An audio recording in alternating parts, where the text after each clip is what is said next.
Bueno, pues empezamos. Bienvenidas a todas y gracias por estar aquí, especialmente a Monse, a nuestra invitada estrella de hoy. Para quien no me conozca, me presento, soy Carmen y pertenezco a Cuarto Propio en Wikipedia. Y en nombre de mis compañeras os doy la bienvenida a los conversatorios de Cuarto Propio, que, como dice el cartel, desde 2015 conversando y pensando colectivamente sobre feminismo. Para quienes no nos conozcáis, que yo creo que casi todas sí, deciros que iniciamos nuestra andadura pues, en el año 2015 con el objetivo de disminuir la brecha de género en Wikipedia y también con el propósito de conformar todo un espacio en torno a ello de reflexión, aprendizaje, colaboración feminista, ¿no? Y entonces es ahí donde se enmarcan los conversatorios, es donde cobra todo el sentido los conversatorios. Un sentido que además queremos que trascienda y permee cada vez más en Wikipedia. Por eso la idea es que tras cada conversatorio, tras con el conocimiento que hemos adquirido en estas charlas, en el intercambio con Monse, que nos ha dado referencias, que nos va a dar más, pues bueno, pues completemos entradas en Wikipedia, ¿no? Ampliemos entradas en Wikipedia sobre estos temas, ¿no? En este caso sobre el patronato. Y por otra parte, también lo que queremos en Cuarto Propio es formar red, hacer red. O sea, que la red, una red que circule en muchas direcciones. Y me explico, o sea, por ejemplo, ahora en este conversatorio, Monse, que investiga sobre estos temas, de pronto a lo mejor ve una entrada en Wikipedia que está incompleta o que no le gusta el enfoque o lo que sea, pues nada, nos dice, oye, mujeres de Cuarto Propio, ¿queréis, pues si podéis hacer este cambio y tal? O incluso si ella le apetece hacer los cambios, nosotras, si no sabe editar en Wikipedia, le damos 4 claves y lo hace. Y nosotras si estamos bueno, editando en Wikipedia sobre este tema y decimos, "Oh, esto no encontramos referencias o esto me chirría", entonces, bueno, un poco escribir a Monse y decirle, bueno, pues ¿nos das alguna referencia o nos das alguna pista? Todo, o sea, muy natural y de una manera que no nos suponga una carga a ninguna, ¿no?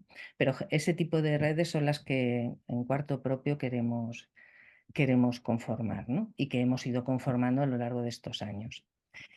Y bueno, dicho esto, pues os voy a comentar algunas cuestiones de organización y técnicas, ¿no? De organización. Bueno, pues en primer lugar, Mónica, que tenemos que agradecerle que nos haya puesto en contacto con Monse, porque bueno, ha sido un contacto muy, muy interesante.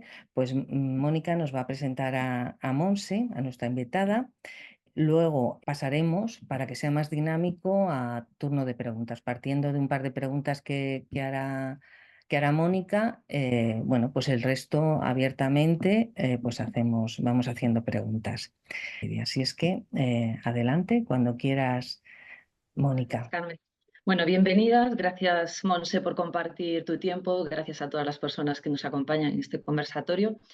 Me gustaría empezar dándole la enhorabuena a Monse por el premio Xana Torres que recibió el pasado 8 de marzo, precisamente por el ensayo Caídas, achegamento a Patronato de Protección da Muller en Galicia.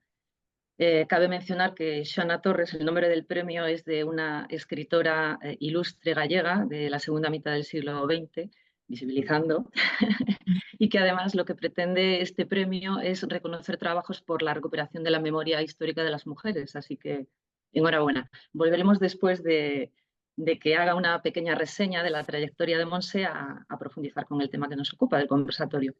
Para quienes no conozcáis a Monse, pues ella nació en Villa García de Arousa, en Pontevedra, se licenció en Ciencias Políticas y posteriormente realizó un máster de Derecho y de las Administraciones e Instituciones Públicas. No obstante, ella siempre desde joven tuvo inquietudes por el periodismo y la escritura. De hecho, empezó a colaborar y trabajó en radio, prensa y sigue colaborando actualmente.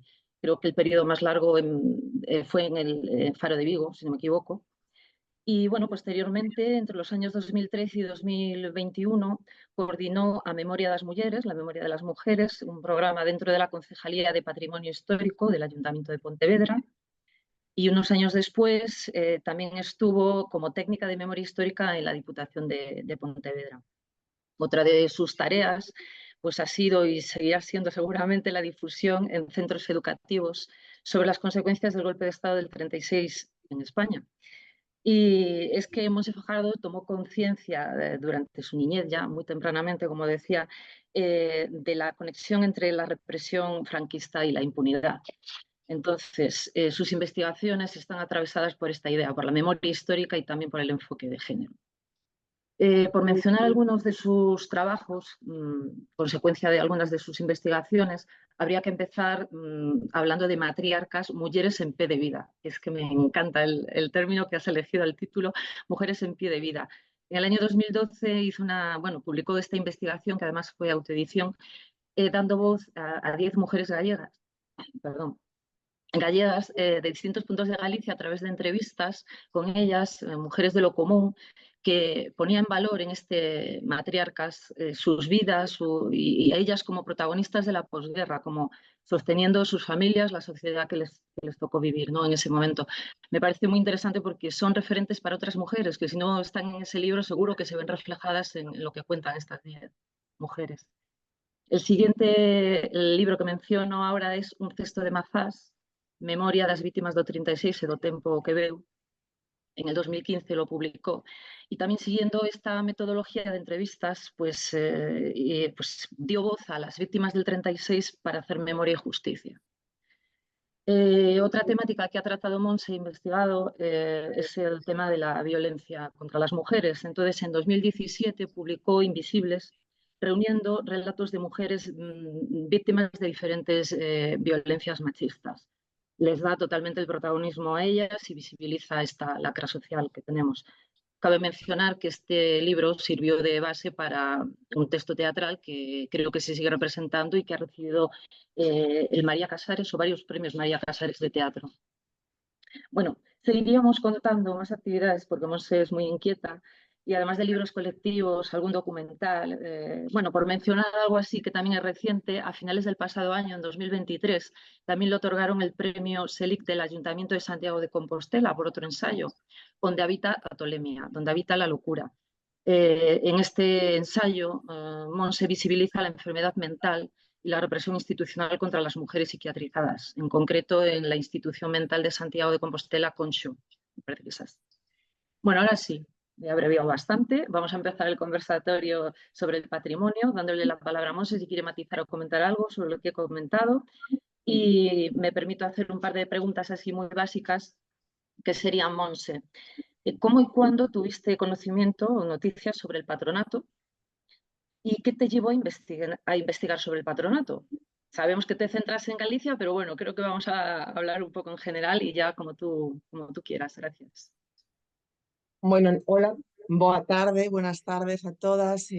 Reitero, ya os lo dije al inicio de la conexión, mi agradecimiento porque miraseis para esta puntita del Estado, ¿no? Para Galicia, y nos deis la oportunidad de hacer memoria con vosotras, y además para un tema que desde mi punto de vista es tan importante y también tan desconocido como es el patronato de protección a la mujer. Es verdad que este ensayo que yo hago, que acabáis de comentar, que fue premiado en marzo, es digo achegamento en el libro, es un acercamiento, es un primer contacto por cómo funcionó el patronato en Galicia, pero sí que tengo que contextualizarlo, ¿no? Es un ensayo bastante amplio y hago una contextualización de cómo funciona en general en todo el Estado, ¿no? Luego pongo algún dato de Galicia, pero bueno, intento hacer un panorama porque la verdad es que aquí es una institución bastante desconocida, creo que en el resto del Estado también, pero es bastante desconocida.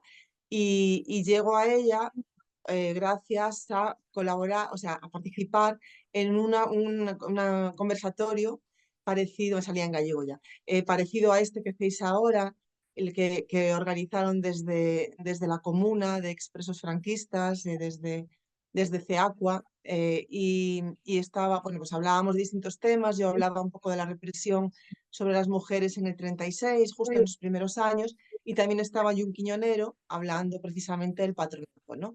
Y yo que llevaba pues en aquel momento ya pues más de una década estudiando, haciendo memoria histórica y además con perspectiva, como decíais, de género, es decir, investigando qué había supuesto para las mujeres la represión franquista, no tenía ni idea de esto del patronato. Sí me sonaba que había leído algo en algún libro de Almudena, que soy hiper mega fan de Almudena Grandes, y sí que me sonaba que en alguno de sus libros se hablaba de personas que estaban en el patronato, pero nunca había profundizado ni conocía algunos aspectos que Jung contó allí, ¿no? Y entonces empecé a investigar un poco más.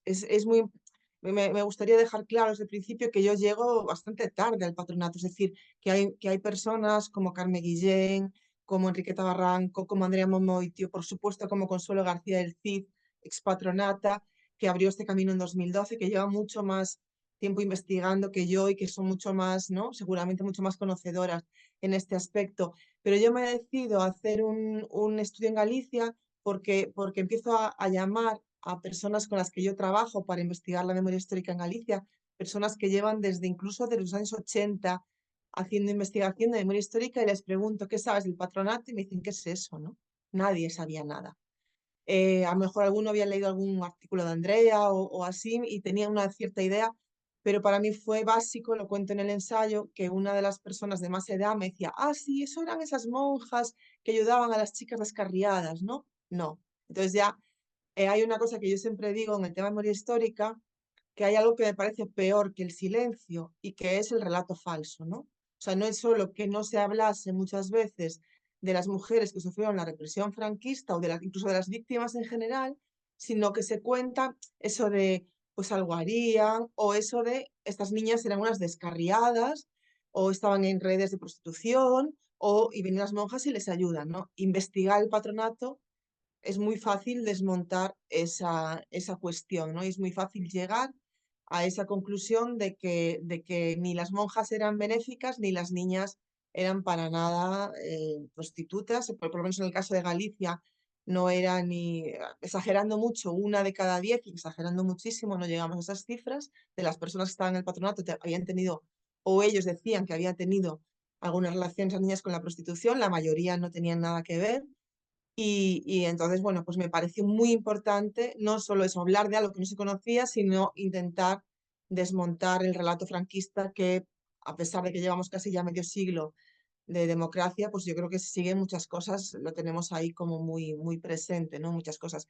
Y hay una frase de Andrea Momoitio, precisamente, que publicó en un artículo de Público, que yo abro el ensayo con ella y que me parece fundamental para explicar por qué yo investigo esta historia, ¿no? Dice Andrea, es imposible obviar lo que ya sabes. Si conoces qué es el Patronato de Protección a la Mujer, no puedes hacer como si no lo supieras. Y para mí, yo abro el ensayo con esa frase de Andrea y para mí es clave, ¿no? Una vez que conoces lo que es el patronato, que conoces qué niñas llegaban o qué mujeres, ¿no? Entre 16 y 25 años llegaban allí y cómo eran tratadas, si tienes un mínimo de sensibilidad y un mínimo de interés por deshacer el relato franquista, estás obligada, ¿no? Yo me sentí en la obligación de contar, ¿no? Como parte del movimiento memorialista galego, me sentí en la obligación de contar pues, qué era el patronato, ¿no?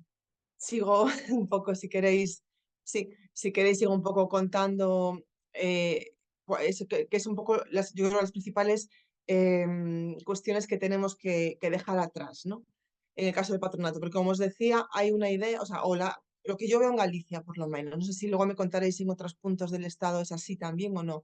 Lo que yo veo en Galicia es que eso, o la gente no tiene ni idea de qué le estoy hablando cuando les hablo del patronato, ni idea, o alguien vio como mucho el documental de Radio Televisión Española o poco más, o está esa idea, ¿no? Sí, pero estas son monjitas benéficas. De hecho, me pasó a mí con una amiga que yo estaba investigando uno de los 13 centros de los que tengo constancia existían en Galicia del patronato, y hablé con una amiga de esa zona y me decía, no, no, no, pero esto eran monjas muy buenas que ayudaban a chicas que estaban ahí desamparadas para que se aprendiesen a coser y o sea, se forjasen un futuro. Es decir, eso, ¿no? No, para nada, se creía en lo que yo le estaba contando, ¿no? Y lo que es importante decir es que el patronato es una institución que forma parte del aparato represor del franquismo de una manera similar a lo que puede ser pues las cárceles, de lo que pueden ser los campos de concentración, de lo que pueden ser los batallones de trabajos forzados, los cuarteles donde se golpeó gente o ¿no? se retuvo gente contra su voluntad. El patronato, que desde mi punto de vista es parte del aparato represivo del franquismo que actuó como herramienta del control sobre la sexualidad de la población y específicamente sobre la sexualidad de las mujeres. ¿Por qué digo si las patronatas y las personas que estaban ingresadas en los centros eran solo mujeres? ¿Por qué yo hablo de control sobre toda la población? Porque yo creo que algo que tampoco se conoce mucho es que el patronato tenía como una doble, digamos, vertiente de actuación. Por un lado, era una actuación sobre el ámbito individual, es decir, metían en instituciones religiosas a chicas de entre eso, a partir de los 16 años, que ellos consideraban que estaban teniendo una moral inadecuada, teniendo en cuenta siempre que era la moral que imponía el franquismo, es decir, las mujeres en casa, siendo madres, esposas y poco más, ¿no? O incluso encerraban a chicas de modo preventivo. Yo encuentro, por ejemplo, yo estudio los expedientes que están en Pontevedra, ¿no? de la Junta Provincial de Pontevedra, y aparecen niñas que son internadas que aparecen en un convento de monjas porque su hermana mayor, que ya tiene a lo mejor 26, 27 y ya no pueden actuar sobre ella, es un mal ejemplo para la menor. Entonces encierran a una cría de 17 años porque consideran que tiene que dejar de vivir con su hermana, que es una mala influencia para ella. Es decir, incluso de manera preventiva, ¿no?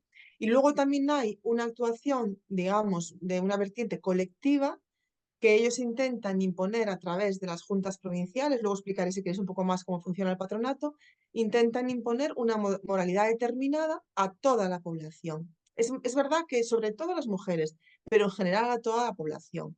¿De qué manera? Pues, por ejemplo, interviniendo en playas, en cines, en salas de baile,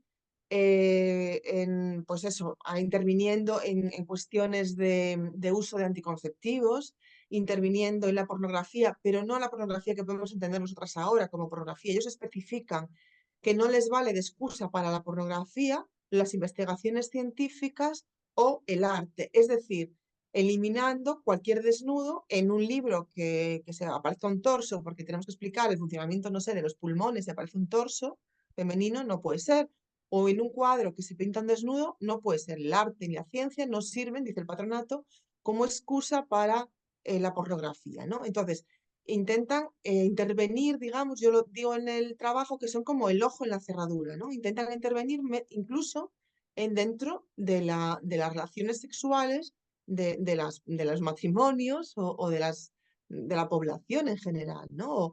O hacen controles para ver pues eso, si en determinadas provincias hay muchas mujeres que se quedan embarazadas sin estar casadas, o si hay uso de anticonceptivos, o por supuestísimo, se penaliza muchísimo el aborto, ¿no? O sabéis que el adulterio femenino también era delito, es decir, es un control absoluto sobre la población en la que el patronato tiene pues un protagonismo esencial, ¿no?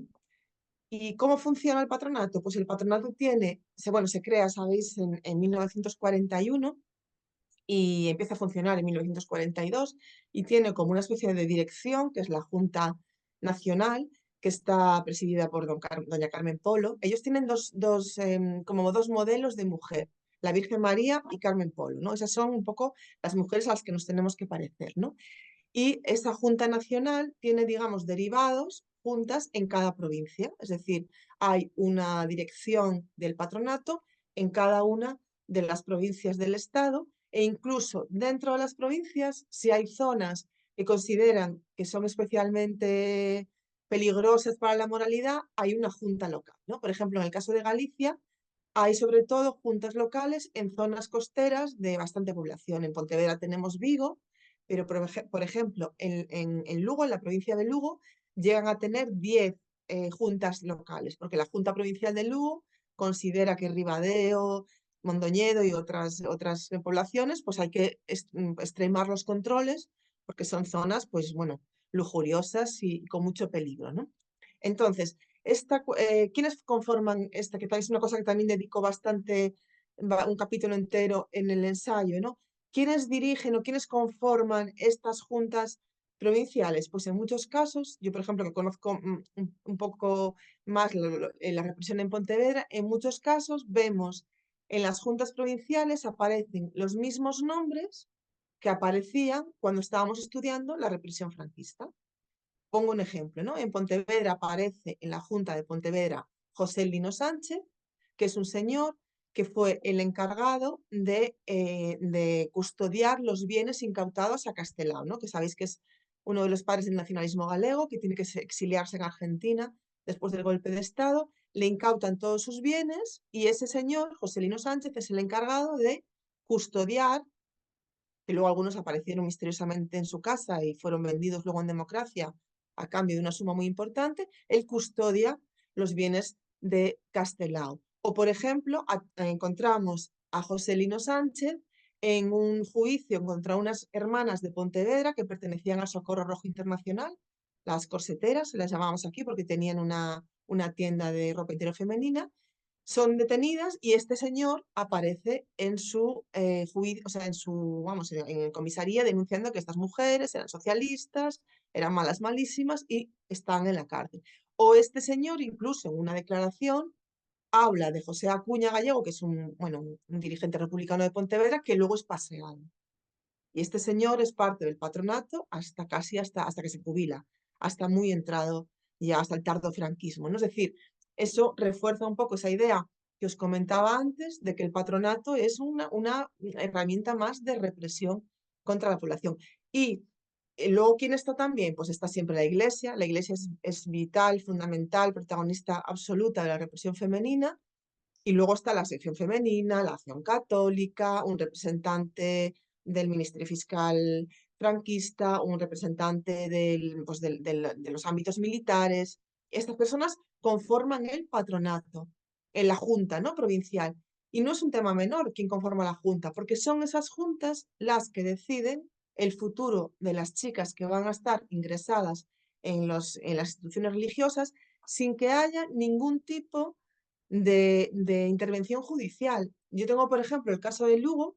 Tenemos, en el caso de Lugo lo estudió la doctora Enriqueta Barranco, que es ginecóloga, pero se interesó en este tipo de represión, hizo un estudio sobre Lugo y ella dice que en 500 expedientes encuentra apenas 30 que son iniciados porque las propias niñas piden amparo por situaciones a lo mejor de violencia en su casa, una violación, en 30 de 500 es por que las niñas quieren, y en 20 casos de 500, en 20 intervienen las autoridades judiciales. En los otros 480 deciden el internamiento, digamos, ¿no? de las niñas durante años estos señores. Es decir, el alcalde del pueblo, la señora de la sección femenina, y aparte luego tú, claro, yo creo que en Pontevedra miras un poco los apellidos de las señoras que aparecen en el patronato y son pues las familias vinculadas directamente con la represión. Personas que no tienen ningún tipo de formación jurídica, es decir, ya si en la dictadura había poquísimas garantías legales, en el caso de las niñas era cero. O sea, una persona decidía de repente, una vecina denunciaba que tú estabas teniendo una actitud muy cariñosa con tu novio y eso, te llevaban al patronato y ya decían, lo que recomendaban de las normas del patronato era que estuviera 6 meses como mínimo ingresada, ya que nadie mirase más, y luego la junta local o la junta provincial decidían que estuvieses pues los años que fuese necesario, porque consideraban que tú eras una inmoral. Y insisto, no eran niñas, aunque lo fuesen, pero no eran personas, pues hay muy poquísimos casos, y sobre todo al principio en algunos casos, luego cada vez que va el patronato, bueno, van pasando los años, cada vez es menor la presencia de mujeres relacionadas con la prostitución. Casi el 80% era, por lo que ellos decían, peligros morales. En los expedientes tú miras y ponía fulanita y tal ingresada por peligro moral que ellos consideraban que era un peligro moral, ¿no? Entonces, fue un infierno, una cárcel para crías que ni siquiera tuvo pues los mínimos, eso, ¿no? los mínimos requisitos legales que tenía, aunque fuesen de aquella manera, pues otro tipo de represión en el franquismo, ¿no? Sí, Entonces eso, a te manos de quería, gente. te quería preguntar, precisamente al hilo de lo que estás diciendo. Claro, es que, o sea, quiero decir que entra dentro de la estructura y de la lógica del franquismo, del nacionalcatolicismo, del papel que ocupaban las mujeres. Pero a mí lo que me escandaliza si todo esto me escandaliza, porque es la ausencia de derechos de las mujeres y el planteamiento ejemplarizante, represor y tal, es que no acabo de encajarlo, es que esta institución, el patronato, se cerrara en 1985. O sea, cuando ya la democracia, o sea, no sé, o sea, ¿tú qué información tienes al respecto? Si se dejó morir de inanición, que ya me parece grave porque es que es una vergüenza que exista algo así en una democracia, o no sé, ¿qué análisis haces de eso? El análisis que yo hago, y esto ya es una opinión, es que solo afectaba a las mujeres, ese encarcelamiento, ¿no? Entonces, y a niñas además, ¿no? Entonces, eh, pues, o sea, eso primero, que solo afectaba a las mujeres. Y luego, en segundo lugar, eh, siendo respetuosa con todo el trabajo que se hizo en la transición y sobre todo el que hizo la gente digamos, de lo común, ¿no? Se diría que en Galicia no solo las instituciones, ¿no? Y muchísimo menos ya la monarquía, ¿no? Pero bueno, siendo muy respetuosa con la gente, yo creo que la transición, ese atado y bien atado y ese muro de silencio y de impunidad de la transición hizo que hubiese cosas que quedasen exactamente igual que estaban. Y una de ellas era el patronato, porque estas personas por ejemplo, Conde Pumpido fue parte del patronato en Galicia hasta casi el final y luego pues ocupó cargos en la democracia. ¿Qué os voy a decir? El top hoy era top y mañana era Audiencia Nacional. Entonces yo soy muy crítica con cómo se hicieron algunas cosas en la transición y cuando el dictador dijo que todo se quedaba atado y bien atado, sabía por qué lo decía. Luego nos vendieron ese relato de que llegó Juan Carlos y rompió con el franquismo. No, no, Juan Carlos no solo no desató el nudo, sino que él era el nudo del atado y bien atado. Desde mi punto de vista, esta ya es mi opinión. Entonces, claro, aun encima, cuando eso afectaba a crías entre 16 y 25 años, y en muchas ocasiones, en la mayor parte, no siempre, pero en la mayor parte de las ocasiones, en un porcentaje muy alto, crías pobres, ¿a quién le importa? ¿A quién le importaban? ¿No? Entonces, claro, es verdad que cuando se empieza a apuntalar, cuando empieza a morir el patronato, yo creo que es fundamental en septiembre del 77, creo que lo digo bien, cuando se produce la muerte de Inés Valderrama, ¿no? Que es una niña que está encerrada en la Almudena, Peña Grande, que es uno de los grandes horrores del patronato, Peña Grande. Ella se precipita por un balcón, alguien dice que es intentó fugarse, otras personas dicen que directamente se suicidó porque es muy alto también el porcentaje de niñas que se suicidaban. Y entonces ahí ya era, yo creo que era el 77, si no lo puedo mirar. Y ahí eso es un poco el inicio del fin, ¿no? Ahí empieza a haber investigaciones, entran pues ya eso, empiezan a entrar personas a mirar qué está pasando en el patronato, hay informes de las personas que en aquel momento llevaban el tema menores, ya en esa época ya estaban, llevaba 2 años muerto el dictador, ya estábamos montando la democracia, y entonces pues empieza a decirse, esto del patronato, pues hay que dejar de pegarles a las niñas, dicen en ese informe, ¿no? Hay que dejar de pegarles, creo que es la Fiscalía de Menores, luego si queréis lo miro que tengo aquí el ensayo, y dice, hoy hay que dejar de maltratar a las patronatas, ya en el 77, ¿no? Pero claro, entonces ahí empieza un poco ya a decirse, se empieza a decir, no, hay que acabar ya con el patronato y luego pues ya creo que es en el 81, lo tengo por aquí, que ya se dice que tiene que desaparecer determinados organismos autónomos, incluido el patronato, pero la cosa estamos en otras cosas más importantes de señores y la cosa se va dejando. Y es verdad que la fecha oficial que se dice del fin del patronato es el 85, pero yo en el archivo de Pontevedra encuentro presupuestos para dotar de dinero al funcionario del patronato en el año 86, es decir, llevábamos 4 años de mayoría socialista de Felipe González en el año 86 y en el primer trimestre del año 86, que es la última documentación que yo encuentro, hay 5 niñas que se llevan a internados del patronato solo en la provincia de Pontevedra, que es la que yo estudio. En el primer trimestre del año 86 llevábamos 4 años de mayoría de los socialistas. ¿Cómo puede pasar esto? No lo sé. No lo sé, pero es que ahora, eso lo cuenta Consuelo García del Cid, tenemos una ley de memoria democrática que otra vez obvia a las patronatas, que no recoge a las patronatas, que no considera a las patronatas como víctimas del franquismo. Eh, y dice, va, es que me cuenta Consuelo García del Cid, que sabéis que eso que insisto, ¿no? Que fue patronata, que son las personas que empieza a levantar el polvo de la alfombra, que si no seguiríamos sin conocer nada de esto. Me cuenta Consuelo que ella se reúne con el gobierno, con la persona que lleva el tema de memoria democrática, le dice, tenéis que incluirnos a las patronatas, o sea, somos niñas que estábamos encerradas ahí por una idea de la sexualidad femenina que tenía mucho que ver con la moralidad franquista. Y le dice, es que no hay pruebas, es que tráeme pruebas. Le dice, no, el testimonio de las víctimas no les vale. Sin embargo, les vale el de la masonería. Que no más secretismo que la masonería, dígame usted lo que tiene. Pero claro, la masonería afecta, esto ya, hasta aquí son hechos. Ahora esto ya lo añado yo. La masonería afecta sobre todo a señores. Y el patronato afectaba a crías, afectaba a mujeres y afectaba a nuestra sexualidad. ¿Qué pasa también con la ley de amnistía del 77? Que sacábamos a gente que sabía. Bueno, yo soy muy crítica con la ley de amnistía, porque al final aquí me amnistió, ahí está la impunidad y siempre cuando vamos a encontrar, o sea, intentando avanzar en la impunidad, hay un recuerdo para Chato Galante, para todas esas personas que hicieron ese trabajo. Cuando empezamos a hablar de la impunidad, siempre se dice la ley de amnistía. Aquí, borrón y cuenta nueva. Al final amnistiaron a Billy el Niño, porque la mayor parte de los luchadores por las libertades ya estaban fuera. Pero bueno, a ellos los quitaron, los que quedaban los quitaron, ¿no? Que decir, a las personas que estaban implicadas en política o a ellas.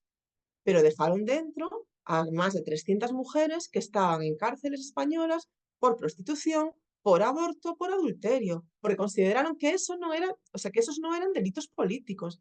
Como o sea, cuando evidentemente si tú estás presa en el año 77 por un delito de adulterio, es por una cuestión de que había una dictadura que entendía que el adulterio femenino era un delito. Entonces, a nosotras incluso hay que decirlo así, ¿no? Incluso los luchadores antifranquistas, señores, a veces miraron cosas más para ellos que para nosotras.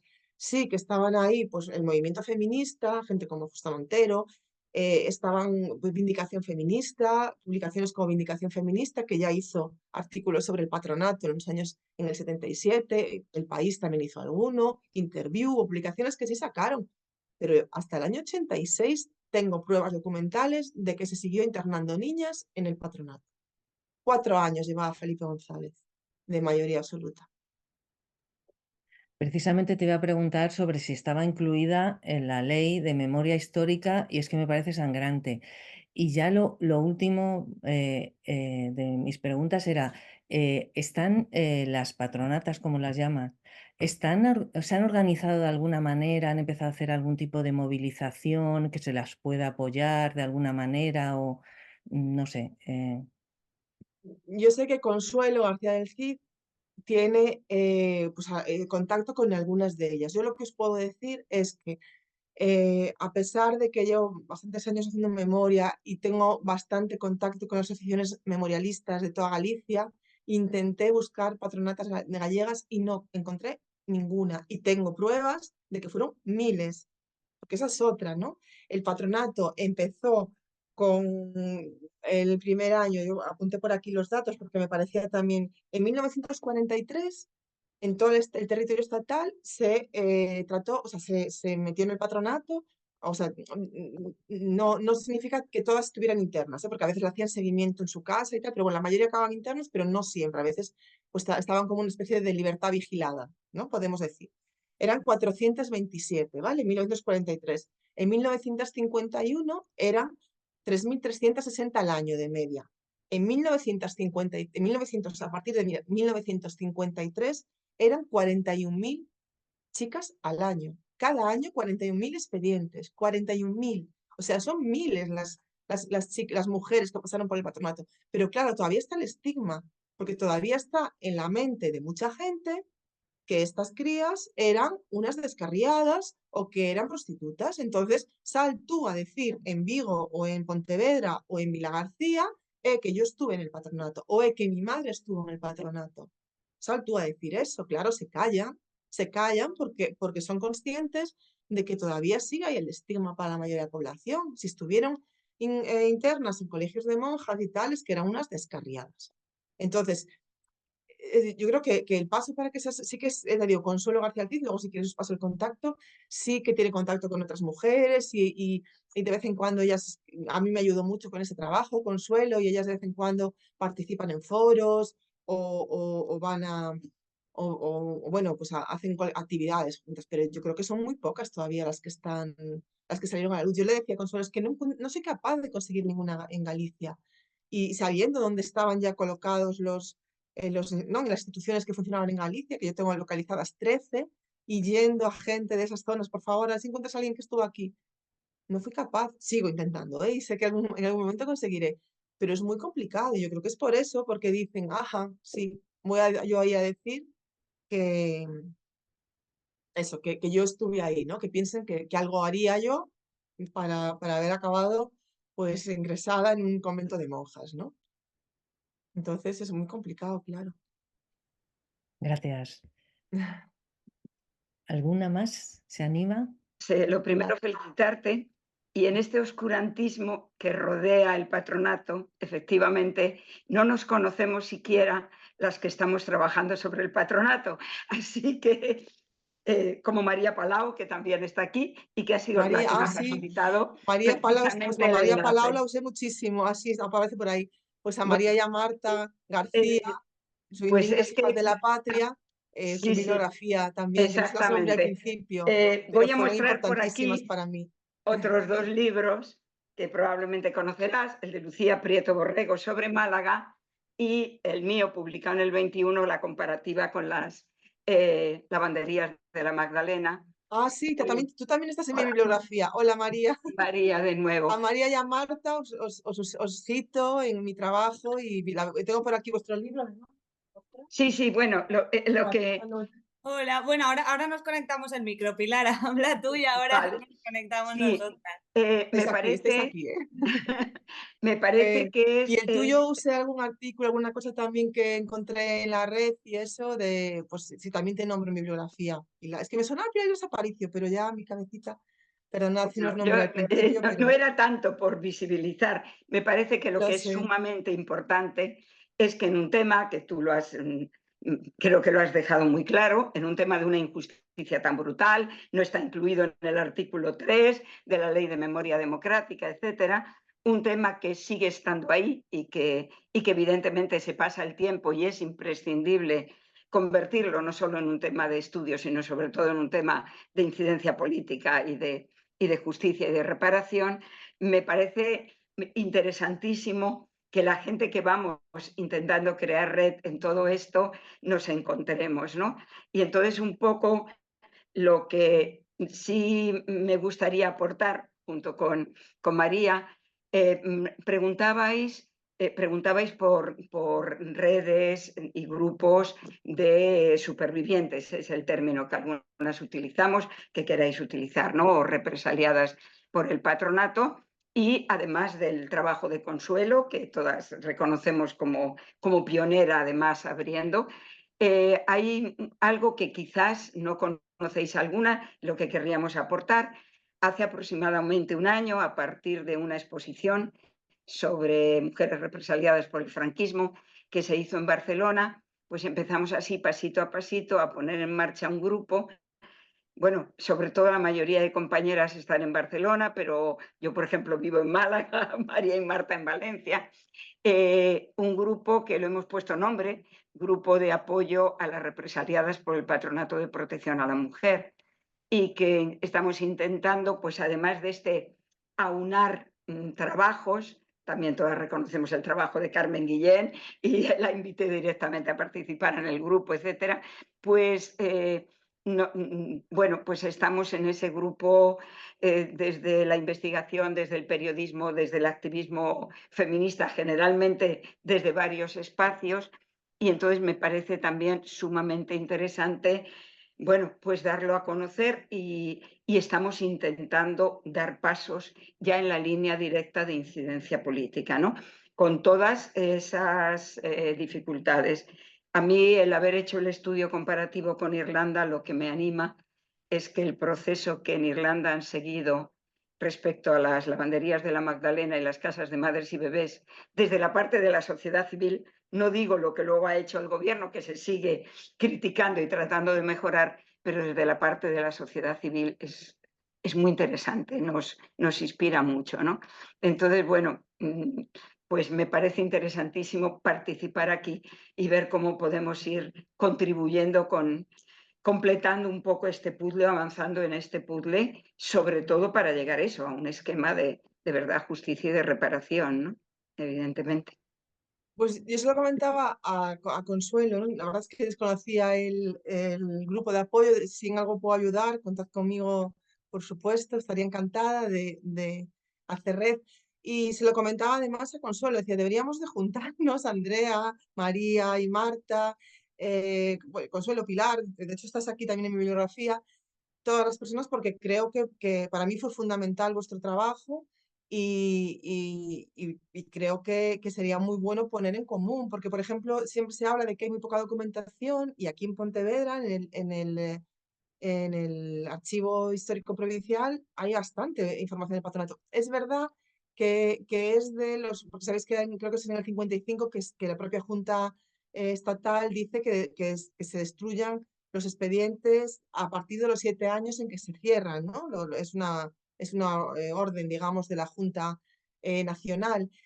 Pero aquí en Pontevedra tenemos aún documentos de los últimos años y luego, por ejemplo, yo en las bibliotecas gallegas encontré bastantes memorias de bastantes años del patronato, que las memorias sí que aportan muchísima información. Claro, yo me quedé con las estadísticas de Galicia, pero están las estadísticas de casi de todas las provincias que presentaron datos, claro, de casi, y luego eh, ves cómo evolucionan y bueno, yo tengo bastantes cosas además fotocopiadas, es decir, contad conmigo si algo, yo sé que yo soy la última, seguro que sabéis vosotras muchísimo más, pero bueno, si alguna documentación de la que yo encontré en Galicia pueda ser útil, pues de eso se trata, ¿no? Pues Monse, yo antes de dejar ya la palabra para otra compañera, si no sé, o te pongo por el chat mi correo, si nos pasas tu correo, tu teléfono para incorporarte al grupo. El lunes mismo vamos a tener una reunión y lo hemos cambiado para Ya, que si no me lo... ahora aquí, así que Vale, encantada pues de tener yo por aquí el correo. estoy escribiendo mi correo, ¿va? Entonces ahí está mi correo, ahí estamos en contacto y bueno, creo, es que además eso un día hablando con Consuelo se lo dije porque me parece fundamental, porque claro, yo vi que todas necesitábamos trabajar pues, con la ley del 52, que no hablamos de eso, pero en los años 50 hubo un agravamiento se dice en castellano, es que me sale el gallego todo el rato, de la situación y eso, y claro, todas manejamos al final el mismo corpus legislativo y eso, yo creo que a veces pues, se puede o encuentras documentos o algo, que yo creo que la puesta en común es fundamental, ¿no? Entonces ahí está mi correo y encantada de verdad Sí, y de sobre compartir y todo, de aprender, ¿no? evidentemente, la investigación es imprescindible, pero todo lo que es esto, difundir, la cantidad de gente que no tiene ni idea que hay esto, concienciar y llevar todo ese camino de incidencia política, ¿no? Sí, de hecho, a raíz de unas jornadas, esas jornadas, este cartel que veis ahí atrás, fue unas jornadas que hicimos en la Diputación de Pontevedra y a raíz de esas jornadas y del patronato ya el Bloque Nacionalista Galego hizo una iniciativa en el Parlamento galego para pedir al gobierno gallego que investigase el patronato. Claro, hay una mayoría absoluta del Partido Popular y fue rechazada, pero ya llegó allí y ya se sale en prensa y siempre se va divulgando, ¿no? En Galicia también salieron ya hice varios artículos para prensa sobre el patronato. Bueno, quiero decir que cada uno en nuestro rinconcito creo que es importante sacar a la luz. Así que, bueno, encantada de Vera este quiere encuentro. participar. Vera. Hola. Buenas, ya. Vera Bueno, está conciliando. muchísimas... Sí, yo estoy conciliando. Ya está, es que había que pasar para todo. Bueno, muchísimas gracias, Monse. Y bueno, yo comentar que es que nací en el 85 y cuando escucho estas historias y también de los bebés robados, que no solo ocurrían en los 50 y los 60, sino también en los años en los que yo y mis amigas nacíamos, pues me parece muy espeluznante. Y entonces la semana pasada justo me estuve escuchando el podcast de Esto no se habla, de Consuelo y de Dolores. Y claro, a mí lo que más me llamaba la atención es que de esto nadie nunca hubiese hablado y que a lo mejor también como el estigma que se cayó sobre ellas, ni ellas lo contaban. No sé si va por ahí. Yo no soy historiadora ni nada de eso, soy que me gusta mucho la historia en este aspecto.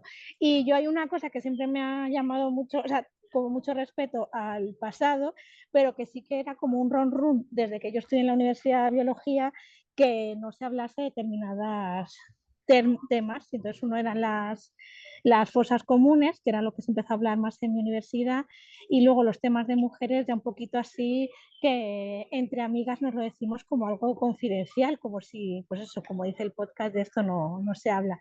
Entonces, bueno, que me resulta muchísimo muy interesante y un poco la reflexión eso de haber nacido en el 85 ya supuestamente en democracia, que es lo que me han dicho siempre, ya hemos nacido en democracia, ya sois niños de la democracia establecida y tal, y luego cuando empiezas a, bueno, pues a interesarte por algunos temas, ves que no todo estaba arreglado y sobre todo en cuestiones como nosotras.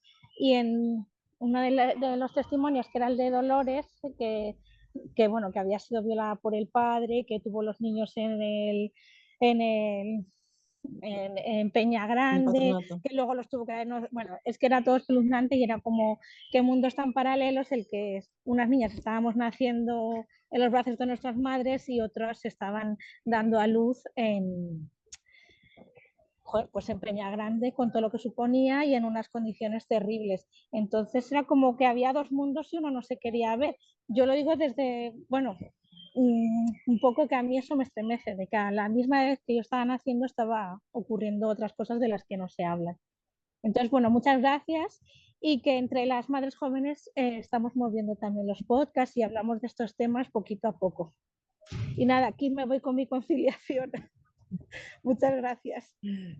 Muchas gracias. Quería comentar una cosa porque ahora buscando el robo de bebés, también habló en el ensayo, buscando eso, metí la pata ya yo que soy malísima con las fechas, lo de Inmaculada Valderrama pasa en el 83 y dije en el 70, yo ya, pobre, la maté ya antes, fue en el 83, o sea que fijaros, y eso se considera, bueno, algunas autoras no, consideran el inicio del fin del patronato la muerte de Inmaculada Valderrama y fue en el 83, perdón, no en el 77. Y estaba buscando porque aquí en hablo del robo de bebés también, que tiene una vinculación, supongo que María y Marta coincidirán, y Pilar, hay una vinculación total entre el patronato de protección a la mujer y el robo de bebés, ¿no? De hecho, aquí, no sé si lo sabéis, en Galicia, en Vigo en concreto, tuvimos hace 10 años la denuncia de una chica, Noemí, que se enteró que era adoptada y entonces ella inició un proceso judicial para buscar, bueno, un poco para saber un poco cuáles eran sus orígenes, ¿no? Y entonces inició un proceso judicial con una institución religiosa que había aquí en Vigo que estaba vinculada al patronato y que hoy en día sigue funcionando ahora para, bueno, pues para trato de mujeres inmigrantes y sus hijos y así. Y entonces, por mediación del juez, una monja tuvo que entregar su expediente y se descubrió la identidad de su madre, que era una persona precisamente de aquí, de esta ciudad desde donde os hablo, de Pontevedra, que tenía 17 años cuando dio a luz y que ella cuenta en el juzgado que ella no sabía que su hija estaba viva, que a ella le habían dicho que esa niña había nacido muerta, ¿no? Y entonces, fijaros un poco el shock, ¿no? Que de repente tienes, pues eso, como 40 años más o menos, y de repente tú llevas toda tu vida creyendo que tu hija, que te habías tenido había nacido un bebé muerto y de repente tienes una niña de 30 años.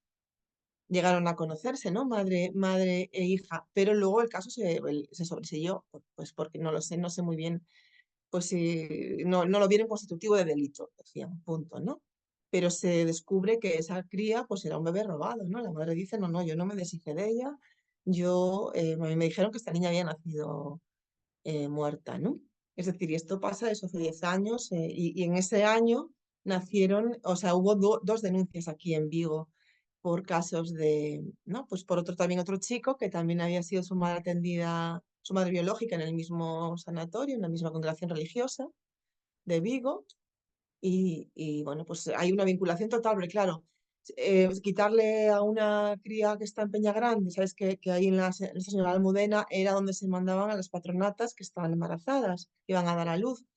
Entonces, claro, quitarle a una cría que podías tú tener 5 años ingresada en un convento, quitarle su bebé, era como quitarle a, pues eso, un caramelo a un niño en la puerta del colegio, ¿no? Y, y eso es la vinculación, yo creo que es absoluta. Además, sabéis que el primer ginecólogo que es llevado a juicio por el tema de los robos de bebés había sido profesor en el patronato, ¿no? La vinculación es total, ¿no? Las congregaciones investigadas eran parte del patronato, las personas investigadas tenían relación con el patronato, bueno, es total esa vinculación, ¿no? No sé si Cruz quería hablar porque ha levantado y si no, María. Sí, María, por alusiones además. Sí. Bueno, hola. Hola. Antes que nada, yo soy María Palau Galdón. Carmen, es la primera Galdón que me encuentro por ahí. Sí, pero nada, primero que nada, darte las gracias, Monse, porque, madre mía, nosotros cuando nos enteramos dijimos, tenemos que conectarnos hablando con Pilar, tenemos que venir aquí, está el grupo de apoyo, tenemos que seguir haciendo fuerza, eso es lo primero. Y nosotros siempre decimos que es muy importante porque ya tenemos el paso hecho del patronato en general, ¿no? Pero lo has explicado tú, el patronato funcionaba por esas juntas provinciales, entonces, ¿cómo de importante es ir tirando de ese hilo a nivel de las provincias, a nivel de las comunidades autónomas, para conseguir llegar a algo más, a descubrir, ¿no? Algo más. Tenemos a Pilar en Andalucía, si no, no llegaremos nunca. Entonces, qué bueno ir haciendo ese trabajo poquito a poquito más localizado. Y bueno, yo os invito a todas las que estáis aquí conectadas, no sé de dónde sois, pero vamos, ese trabajo todavía queda muchísimo por hacer. O sea que en vuestras provincias tenéis un montón de trabajo por hacer. Y que te queríamos decir, porque estábamos ahora cuando has hablado, estábamos mirando nuestros documentos y nosotras sí conocemos a una mujer en Vigo. ¿Ah, sí? Sí, Sí. O sea, Ah, estuvo creo en las Hijas de la Caridad y luego se las llevaron a las Adoratrices. Que igual, ah. bueno, nosotros cuando hablamos con ella sí que es verdad que no tenía muchas ganas de hacer su testimonio público ni de hablar, pero igual podemos decirle bueno, que tú existes y igual quiere... Pues sí, aunque sea para hablar conmigo, aunque no hable yo de ella, pero para que claro. me pueda decir un poco cómo funcionaban aquí. Claro, ella simplemente la entrevistamos y guardamos su testimonio y ya está, porque bueno, nos dijo, no tengo muchas ganas de dar más pasos o de hacerlo público. De hecho, Pilar, ella no está en el grupo por eso, porque nos dijo, bueno, no estoy en un buen momento personal, entonces no me apetece dar más allá ese paso, pero bueno, siempre podemos intentarlo. Ahora ponemos por ahí nuestro correo y quizá a lo mejor ella Genial. quiere hablar contigo y nada, y muchas gracias por tenernos ahí el libro que nos ha hecho muchísima Nada, ilusión. es Y que cuando has fue, dicho el ojo y la cerradura, nosotras, claro, nosotras le dedicamos un capítulo entero a ese ojo y la efectivamente, lo cerradura. usáis vosotras también. Yo también uso Sí, el del embudo en la alcoba, porque todo tenía que pasar por los chicos y bueno, pero el ojo de la cerradura es vital, porque aparte me parece muy importante vuestro trabajo, de verdad, porque yo al principio dije, wow, claro, Valencia igual no, ¿sabes? Es más local, pero porque me parece súper importante dar ese enfoque también de la vertiente colectiva, de cómo controlaban las playas. Aquí, por ejemplo, yo encontré un documento en el archivo municipal de Vilagarcía de cómo le impiden a unos chicos de Acción Católica venir de excursión en la playa de Vilagarcía porque no estaba dividida entre chicos y chicas, era una playa mixta y decían que eso era un delirio, ¿no? Y claro, yo en mi vida, yo que nací en el mucho mayor que vosotros, que nací en el 73, todavía vivía Franco, pero claro, yo nunca recuerdo que nadie haya hablado en mi pueblo de que las playas fuesen mixtas. O cuando leo, por ejemplo, esa historia del patronato de que hay que ponerse el albornoz cuando no estás en el agua, digo yo, a mí nunca me dijo mi madre ni nadie en mi pueblo que se ponía el albornoz luego de estar en el agua, ¿no? Entonces descubres unas cosas que te parecen surrealistas. O sea, que decir, que yo que estudié represión franquista nunca pensé hasta qué grado llegaba a interferir en la vida privada de las personas hasta el final, porque además es una cosa muy importante que hablábamos que en los años 50 es una época como muy poco estudiada, yo creo, del franquismo, porque se considera que está la represión del inicio, ¿no? Pues, por ejemplo, nosotros aquí tenemos bastante casos de mujeres rapadas, violadas, asesinadas. En Galicia, claro, como el franquismo para nosotros empieza el propio julio del 36, no tenemos guerra civil, no tenemos campo de batalla, aquí llegan y aunque hay resistencia por parte de la población, precisamente porque hay resistencia, inician los asesinatos de hombres, mujeres, ya en el verano del 36, ¿no? Entonces, se estudia mucho el 36 y hasta el 45, 46, hasta el final de los años 40, porque acaba la guerrilla, nuestra guerrilla, sabes, que también fue muy importante en el monte. Luego se estudia mucho el movimiento estudiantil en Compostela, el movimiento obrero Ferrol, en Vigo, que tuvimos también muertos en los años 70 por el movimiento obrero, ¿no? En el 72 en Ferrol. Cuando empieza el sindicalismo a hacer movilizaciones, hay cargas policiales y tenemos víctimas también del franquismo en el final, ¿no? De la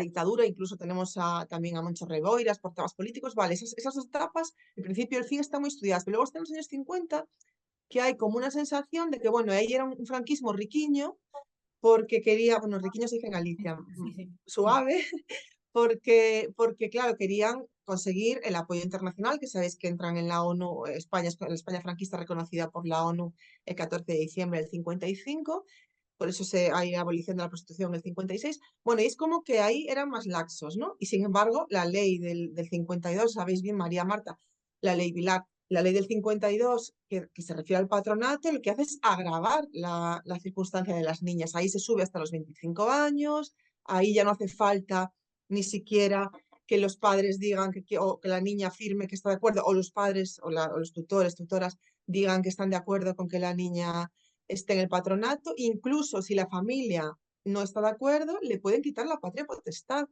Dicen, no, es que estos padres no están impidiendo la rehabilitación de su hija, le quitamos la patria potestad. Y eso se produce a través de la modificación legislativa del año 52. Es decir, en esa época en que el franquismo estaba levantando el pie un poco porque necesitaba que la comunidad internacional, que nos había dejado vendidísimos, les aceptasen, con las niñas del patronato agravan muchísimo. De hecho, ya visteis las cifras, ¿no? En el año 50, 300.000. Entonces, o sea, en los años 50, una media de 300.000. Entonces, claro, es que es una locura, ¿no? Y otro periodo que nos preocupa a nosotras muchísimo, y no sé si tú has llegado a investigarlo a fondo, es, por ejemplo, del año 75 al 85, nosotras prácticamente no encontramos información, o sea, es un vacío absoluto. Entonces es otra época que nos preocupa mucho y de hecho en Galicia lo que nosotras tenemos es que ese traspaso de competencias, que supongo que lo habrás visto, En el 83. lo firma Mariano Rajoy. Lo mandamos siempre para España lo mejor de Galicia, siempre. Sí. Mandamos a francos, yo creo que nos vais a dar la independencia, vais a dejar a Cataluña y nos vais a dar la independencia a nosotras, que tampoco pasa nada, ¿eh? Que sí, Mariano Rajoy lo recibe en el año 83.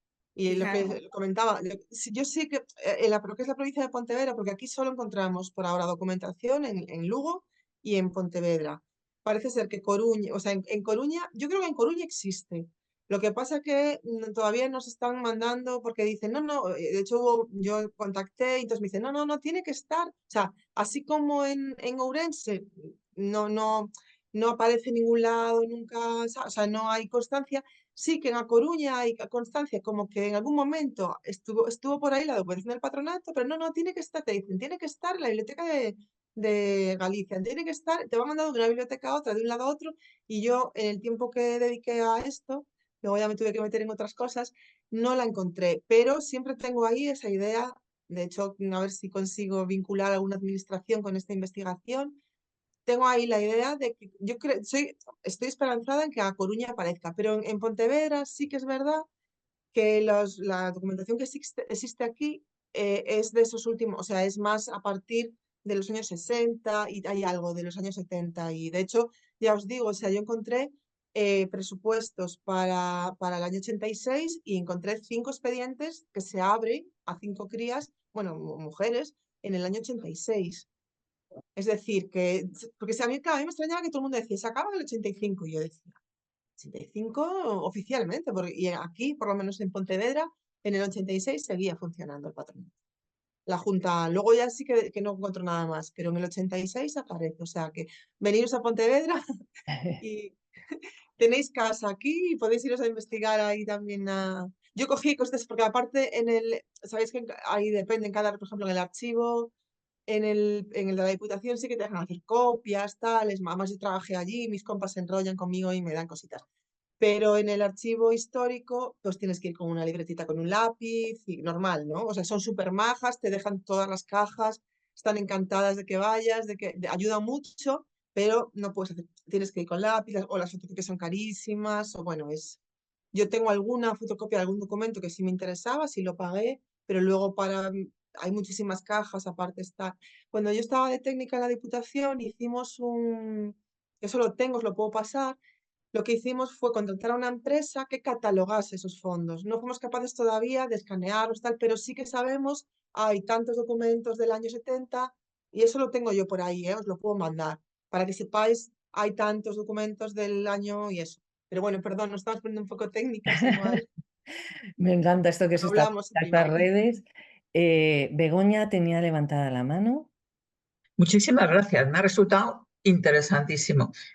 Yo estuve en la cárcel en el año 73 y en el 74.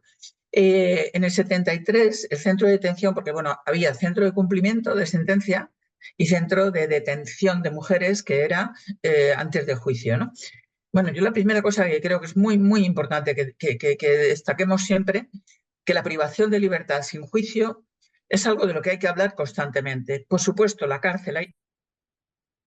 Uy, oye, Begoña. Begoña, cerraste el micro, no sé si me oyes. Sí. Ajá. Pero que en todo caso la detención o la privación de libertad sin juicio es una cosa muy importante. Y lo digo porque los inmigrantes, por ejemplo, o sea, es que estamos como dando la Constitución, se debatió muchísimo, un artículo de la Constitución que dice que nadie puede ser privado de libertad sin un juicio, y en cambio a los inmigrantes, por el mero hecho de serlo, no se les aplica ese artículo que es muy importante y tal, ¿no? Y entonces yo creo que eso también es bastante importante que lo veamos, porque todavía ahora yo creo, o sea, hay más continuidad. Cuando antes decía Vera, bueno, yo he vivido a la vez que pasaba eso, yo he vivido también a la vez que pasaba lo que vosotras habéis contado. Entonces hay un factor, yo creo que de clase social muy importante. Entonces, que también hay que verlo. O sea, las mujeres que se quedaban embarazadas, solteras, en los años del franquismo no iban a estos centros.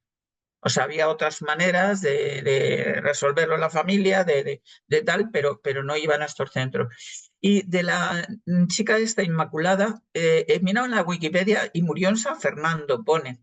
En San Fernando de Henares. Sí, dije, perdón, sí, dije Peña Grande, sí, tienes que razón. me parece muy interesante porque Sí, yo perdona. he vivido, o sea, yo creo que aquí en Madrid, mira, en San Fernando de Henares, cuando pasó a ser esto dependiente era un centro de detención de menores. Yo estaba allí porque he conocido a Puri Cabanilla, que era una chica que estaba allí presa, que se escapaba cada 2 por 3, y le ponían luego unas sanciones, y yo he visto la celda esa que llamaban de catarsis, o sea, la he conocido una vez que ya Miret Magdalena había ordenado que se dejara de usar. Pero vamos, que yo he estado en ese centro, eso ahora es del Ayuntamiento de San Fernando de Henares, es la casa de la mujer, dicho sea de paso. O sea, ahí es donde se hacen la mayoría de los cursos, la mayoría de las reuniones de organizaciones de mujeres del pueblo, y sería súper interesante, yo creo, que vincular a ese ayuntamiento y a ese centro, que existe, aunque han tenido que hacer muchas obras y no sé qué, pero bueno, existe. Pero volviendo a lo de la cárcel en el año 73, entonces estaba la ley de peligrosidad social. En la cárcel, en el centro de detención de mujeres, que entonces en el 73 estaba en Carabanchel, estaríamos como unas 50 mujeres, de las cuales yo creo que por política estábamos como 5 por ahí, una por drogas, imaginaros, ahora las cárceles, casi todas las mujeres están por drogas, entonces había una nada más, y todas las demás estaban por prostitución, por la ley de peligrosidad social.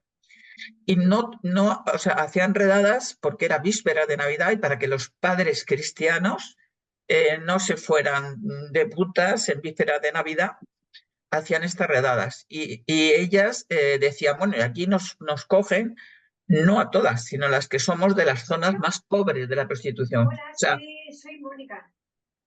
la costa, Sí, lo que la llamaba madre de entonces la Daniel. costa Fleming, pues, o sea, que siempre hay una componente tremenda que no es solamente la conducta, es la conducta de una mujer pobre, porque esa misma conducta en un poco más de nivel social ya no es. El movimiento feminista, bueno, y luego en el año 74 ya se abrió otro centro de detención de mujeres en Madrid, donde había separación de políticas y comunes. También es un elemento que pongo aquí un poco, no sé, de reflexión. Nos parecía que era un avance separar políticas y comunes. Y sin embargo, yo ahora muchas veces pienso que ¿por qué? Es decir, había sido ya la revolución de los claveles en Portugal, la brigada político-social estaba muy, en fin, preocupada de su futuro y tal, y la represión política no era tan fuerte. Pero en cambio eso se daba como por normal que lo de las redadas de prostitutas se seguían haciendo. Y interesante que ya entonces en la transición, igual que se ha hecho una película sobre los presos comunes, en la transición las presas comunes también eran parte de la transición política. También tenían más conciencia social, se organizaban más. No digo que, en fin, que formaran grandes estructuras que se mantengan en el tiempo, mucho tiempo.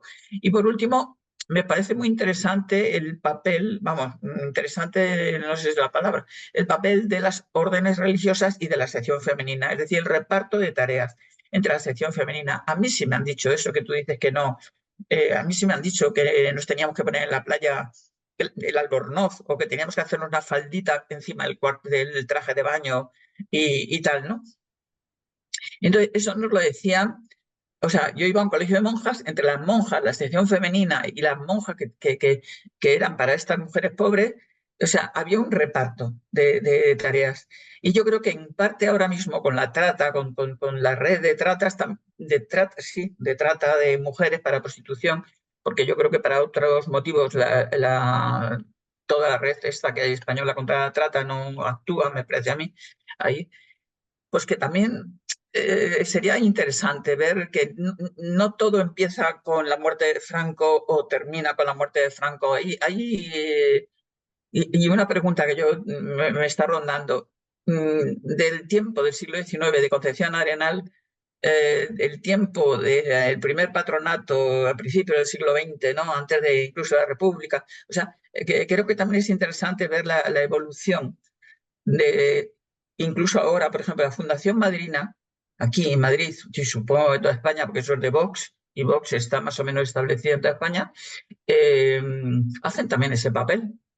O sea, convencer a mujeres pobres que pueden estar pensando en abortar, incluso las captan en las puertas de las clínicas de aborto y tal, les ofrecen protección durante el parto y para que den adopción y no sé qué.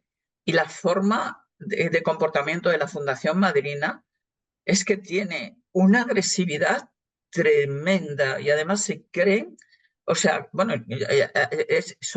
esto es moneda de cambio en el Ayuntamiento de Madrid. Si Vox apoyaba, ahora tiene mayoría absoluta el PP, ¿no? Pero cuando no la tenía, negociaban con el PP darle o no darle subvención a Fundación Madrina a cambio de que votara a favor de los presupuestos. Año que votaba a favor de los presupuestos, año que la Fundación Madrina tenía subvención. Año que no lo... Y yo creo que era del orden de 75.000 euros la subvención que les daba, suficiente, de verdad, para hacer ese trabajo muy parecido a esto que habéis contado vosotras, muy parecido. O sea, de captar a mujeres pobres, de abusar del momento, por ejemplo, de un embarazo no deseado, para meterlas en una, bueno, en una privación de libertad que no es idéntica, pero que tiene muchos factores comunes. Así que bueno, muchas gracias y efectivamente aquí hay todavía muchos hilos para continuar. Muchas gracias, Begoña. Pilar, habías levantado la mano, ¿verdad? Sí, bueno, comentar varias cosas.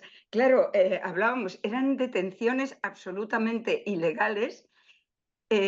Para el patronato, la detención, que además era inmediata y se ve en los expedientes, no había por medio ningún juicio, aunque fuera un juicio muy viciado, como pudiera ser un tribunal militar, ¿no? Pero no había ningún tipo de juicio, no había una legislación a la que poder apelar, no había una sentencia con una duración de sentencia. Entonces es una impunidad bestial, ¿no? Y yo siempre destaco bastante que es que además todo eso sucedía por comportamientos o por la sospecha, como decía antes Monse, no fuera a ser que les pasara algo que no era motivo de detención para los hombres, lo cual es una gran diferencia con el tema político, porque en el tema político sí había una represión injusta en una dictadura fascista, pero que caía sobre hombres y mujeres. En este caso no. Y precisamente hay esta obsesión por ser las mujeres las mantenedoras de una supuesta moral en que se basa el nacionalcatolicismo. Esto es muy similar en otros países y en otras épocas, pero en esa complicidad que se da entre Estado y religión, y entonces eso lo tenemos que llevar encima a las mujeres y tenemos que soportar esa moral que se supone que sustenta la sociedad, las mujeres. Entonces eso es muy específico, es una absoluta violencia institucional de género sin lugar a dudas, ¿no? Cuanto a lo de la clase social, es verdad. Bueno, yo he trabajado sobre todo con los expedientes de los años 60 de Málaga y entonces sí, ves los cuadros sociales detrás tremendos, chicas que en los 60 todavía firman con la huella, que nadie se preocupó de escolarizarlas, que estaban trabajando en el servicio doméstico desde los 13 años, etcétera, etcétera. Pero también está otro perfil, que sería el perfil de Consuelo, pero también el perfil de nuestras compañeras del grupo de apoyo, María o Mariona, por ejemplo, que ya es un perfil, sobre todo en los 70, final de los 60, que es un perfil de familias de clase media, familias afines al franquismo, cuyas hijas se rebelan, porque había que rebelarse, y vamos, porque era lo más normal del mundo rebelarse, y entonces lo van a utilizar el patronato. Es un perfil distinto, es un perfil minoritario, pero es muy importante también tenerlo en cuenta, y tenemos testimonios de distintas compañeras en esa línea. Y luego el tema de esos años oscuros que habéis dicho de la transición. ¿Cómo pasa esto? Vamos a ver, creo que, porque claro, la fecha del 85 es que sí, hay una ley que ya en diciembre, me parece, del 84, dice, bueno, ya hay que liquidar una serie de organismos y tal. Y entonces se produce ese Real Decreto de 1 de agosto del 85. Pero lo que ha ido pasando entre medias en cada comunidad, que han ido pasándose competencias, es un mundo, y ahí hay un margen de años. Yo pongo en algunas cosas que he escrito posteriores al libro, entre 83 y 86, pero incluso en Andalucía, ahora voy a decir por qué tampoco es exactamente el 86. Es decir, hay ahí unos años en que cada comunidad se lo monta ese traspaso de competencias de distintas maneras. Y eso afecta también a la documentación, porque cada comunidad va a gestionar esa documentación de una manera o de otra. En Andalucía está muy bien el Archivo de Sevilla, y de hecho el Archivo Histórico Provincial de Málaga tiene ahí muy bien clasificadas las cajas. Sí, bueno, te tienes que ir con tu portátil o no se puede fotocopiar, está el límite de los 50 años, pero está bastante bien y hay bastante documentación, y sobre todo se puede acceder a una gran cantidad de expedientes. Pero no fue algo sistemático. Entonces realmente tenemos que ir como descubriendo un poco cómo se lo ha montado cada comunidad y cómo fue haciendo ese paso. Por ejemplo, claro, en Andalucía es que nos tenemos que ir, si hay un momento en que se produce un decreto y tal, de que eso pasa, las competencias. Pero nos encontramos, no sé si alguna conocéis el Carmen de Burgos, seguramente tú, Begoña, si te suena, de Baeza, es el Centro de Estudios Feministas del Instituto Andaluz de la Mujer. Vale, famoso Carmen de Burgos, esa especie de edificio. Vale, es un edificio que muchas lo hemos conocido como algo emblemático del feminismo en Andalucía, en la ciudad de Baeza. Bien, pues ese fue uno de los centros bastante horribles, primero con las terciarias capuchinas y luego con las María Puerta del Cielo. Esto ya en los años, es decir, durante el periodo de Carmen Olmedo como directora del Instituto Andaluz de las Mujeres, ya metiéndonos en avanzar los 80, en finales de los 80, las monjas no se iban. Y entonces, y había sido uno de los centros muy represivos, de los que amenazaban de mandarlas a otros centros, ya sabéis que los había de distinto grado de represión, y entonces pues junto con San Fernando, por ejemplo, era uno de los peores. Bueno, pues tuvo que negociar, la que en ese momento estaba de coordinadora en Jaén, y además la tengo con nombre y apellidos en el libro porque ella me ha dicho las palabras textuales y me ha permitido incorporarlo, ¿no? Ana Quiles. Bueno, cuando llegó allí a negociar con ellas, le dijeron que de allí no la sacaban ni la Guardia Civil.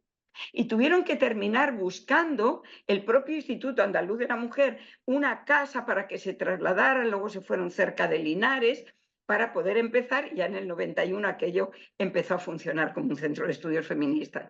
Entonces, efectivamente, ahí habría pues un enorme trabajo porque ha ido funcionando de maneras distintas. Y tristemente me temo que casi siempre, ya sabéis que las mujeres estamos en esa bolsa de aquello que la sociedad no quiere mirar mucho, con distintos grupos destituidos, ¿no? Y las mujeres en general, y tampoco debió de importar demasiado a ningún gobierno ni a ningún partido que estaba ocupándose de otras cosas, como decía antes Monse, como también pasa en la memoria, en las instituciones memoria o en las asociaciones memorialistas, que casi siempre hay algo que hay que atender primero que lo que nos toca a las mujeres, y parece que no se preocupó mucho. Había que hacer otras cosas más importantes para la democracia. Bueno, han pasado todos estos años, cuando llega la ley de octubre del 22, sigue habiendo otra cosa más importante. Y eso tiene bastante gravedad, algo que, por cierto, directamente le dije al secretario de Memoria Democrática en un congreso de Memoria y Educación en Málaga en el mismo octubre del 22, porque es que sí se incluyen otras cosas que había que incluir, como los bebés robados, y se hace referencia a la represión por motivo de orientación sexual. A mí, que ya haya habido ese olvido, si no ha sido intencionado, es al menos, ¿cómo es eso de la indebido cumplimiento de la responsabilidad? Porque habría que haber preguntado a alguien que asesorase, ¿no? Es uno de los temas muy graves, uno de los temas que desde la incidencia política, una de las cosas que hay que pedir es que se cambie ese artículo 3 claramente, ¿no? Además de poner en marcha comisiones de investigación, etcétera, como se ha hecho en otros países, comisiones oficiales e independientes, ¿no? El tema es bastante claro. Y lo único, me voy a referir un momento también a lo que decía Begoña de la Iglesia y la sección femenina. Claro, la Iglesia y la sección femenina tenían el adoctrinamiento, y las que tenemos muchos años ya lo sabemos, las clases de hogar y de religión obligatorias hasta en la universidad, y de espíritu nacional, que a algunas nos ha tocado hasta examinarnos en la universidad, o el tiempo libre, que también controlaba desde la acción católica o la sección femenina. Pero es que de la sección femenina y de acción católica se han hecho muchos estudios, hay muchas cosas publicadas, se conoce. Sin embargo, el patronato queda ahí en el silencio cuando era el organismo que tenía la potestad de detenerte. Hay expedientes que cuentan cómo una chica ha sido detenida en su puesto de trabajo, como por suponer que tenía relación con un hombre casado, una chica que está trabajando en un medio de comunicación, creo que era, no me acuerdo si era Ceuta, Melilla, la detienen y se la llevan. Y es una chica ya independiente con su puesto de trabajo, etcétera, etcétera. Pero la sospecha de que pueda tener relación con un hombre casado. Es decir, todo este tipo de cosas, quien tenía poder para detener, para encerrarte, para incomunicar, porque podía no poderse ni siquiera comunicar con la familia, para estar sometidas a una explotación laboral. Ahí había un trabajo, vamos a dejarlo en explotación laboral, en Irlanda se podría llamar trabajo esclavo, pero bueno, es decir, porque las monjas en los expedientes hablan de talleres, pero esos talleres era estar trabajando. Por ejemplo, lo que sabemos de las embarazadas en Peñagrande, con la barriga cargando sacas para correos, por ejemplo, no, trabajando para el Corte Inglés, trabajando para empresas que también se estaban ahorrando con ese trabajo, ¿no? Entonces, son un montón de cosas que eso sucedía. Y luego las humillaciones, bueno, yo creo que Monse ha sido amable por ahorrarnos un poco, pero ese trato humillante permanente. No, es que... Tampoco me gusta insistir en esto, pero es una realidad, ¿no? El cómo las trataban, las humillaciones, los castigos, porque además era la pedagogía correccional que creían que tenían que aplicar. O sea que... Bueno, no, si me dejáis un segundillo solamente, porque aunque ya lo explicó Pilar y sabe tanto más que yo del patronato, no, bueno, no conté todo el proceso, ¿no? Porque pensé que íbamos a ir un poco así hablando a ratitos de lo que era el patronato, pero sí que hubo alguna cosa que se apuntó Begoña, que sí me gustaría intervenir, ¿no? Además veo que está por ahí Rosa García Alcón, que es una gran luchadora contra la impunidad. Y como hablabais de ese proceso de la transición, evidentemente yo ya lo dije al principio, soy muy crítica con lo que pasó y creo que ese silencio no fue, o sea, no fue un olvido, sino que está hecho pues concienzudamente, ¿no? Para tapar muchas cosas.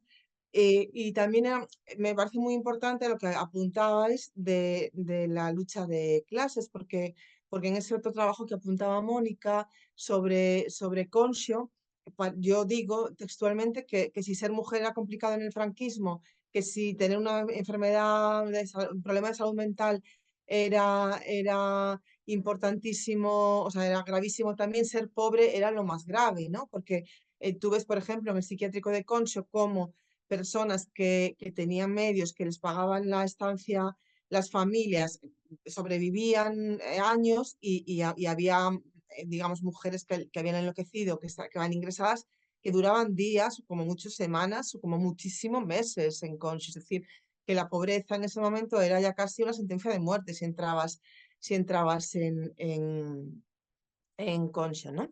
Entonces, evidentemente, la cuestión de clase es básica también en el patronato. Yo que, claro, no quería tampoco soltar una charla y todo largo, pero sí que me gustaría hablar de lo que hablaba también Pilar, del tema de cómo se las trató dentro, que no llegué ahí, ¿no? No llegué a cómo estaban tratadas dentro. A mí una de las cosas que más me afectó, no sé si coinciden María y Marta, una de las cosas que más me afectó fue el proceso de infantilización.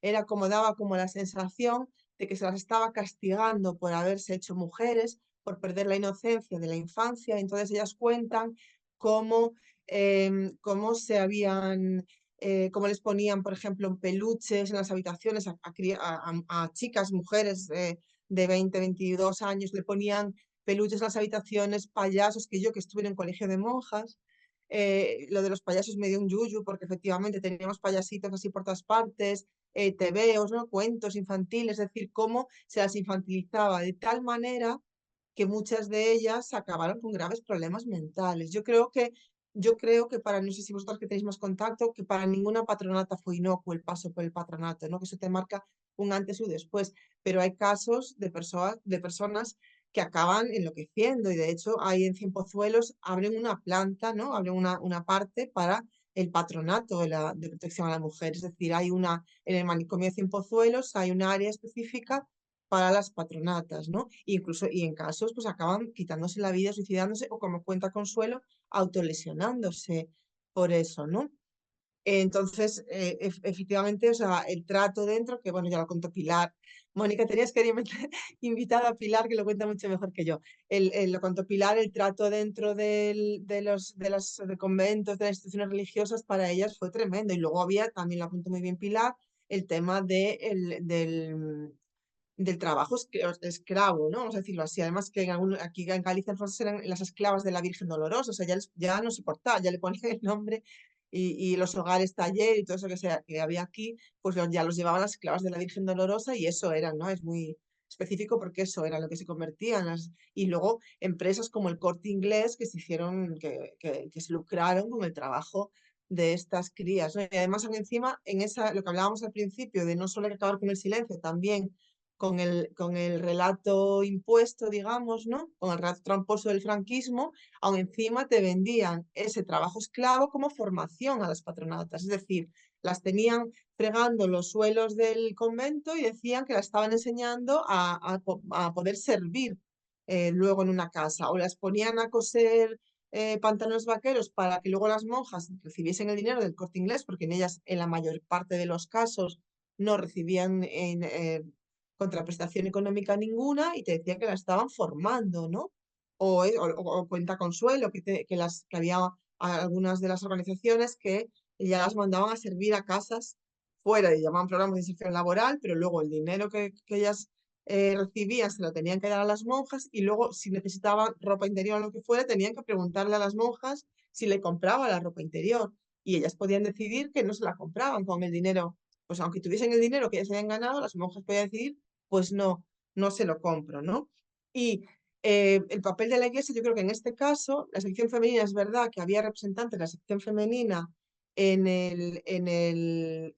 las juntas provinciales o que, participaban y tal, pero o que había, ser la sección femenina te puntuaba para esa primera parte de las celadoras, porque también hay que decir que a partir de la reforma del 52, la figura de celadora, que tampoco hablé de eso, es muy importante, las guardias de la moralidad, que eran esas mujeres relacionadas con el patronato, que tenían como trabajo ir a los cines, a las playas, a los bailes y mirar si alguna niña tenía una moralidad dudosa para ellas, es decir, pues se arrimaba mucho a su novio o llevaba una falda demasiado corta o un bañador poco decente y ellas denunciaban a esa niña y acababan en un patronato. Entonces, esas que podemos llamar guardias de la moralidad, en principio fueron celadoras, que eran mujeres seglares que tenían que tener una moralidad intachable, que no sé cómo se mide eso, claro, evidentemente con la moralidad franquista, que tenían que ser religiosas y tenían que tener, digamos, ser adeptas al régimen, ¿no? Entonces la relación femenina ayudaba, pero es que luego llegan las visitadoras, que es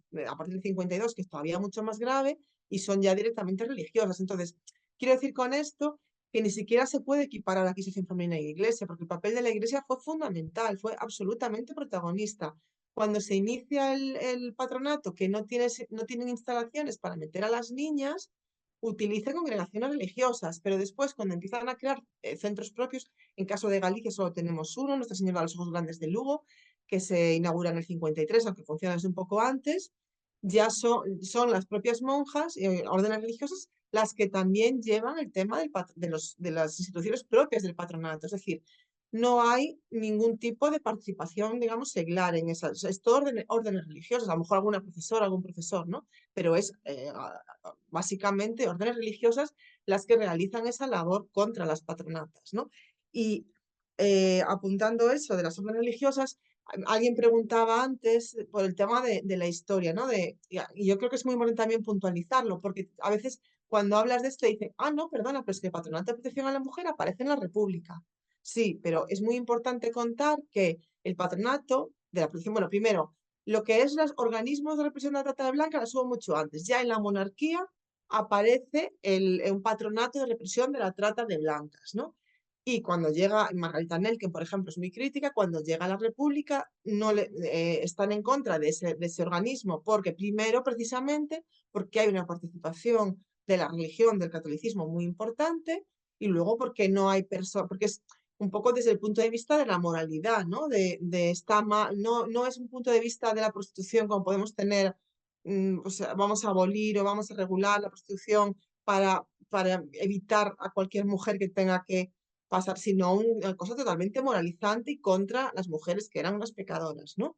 Y además desde un punto religioso. Entonces, cuando llega la República dice, no, vamos a proteger a la mujer, no vamos porque era patronato de represión de la trata de blancas, dice, no vamos a ir en contra de las prostitutas, vamos a proteger a la mujer. Entonces hacen el patronato de protección a la mujer y lo dotan, dejan la religión fuera y lo dotan de personal que tenía pues asistencia social o que tenía, digamos, más competencias en trato de temas sociales, ¿no?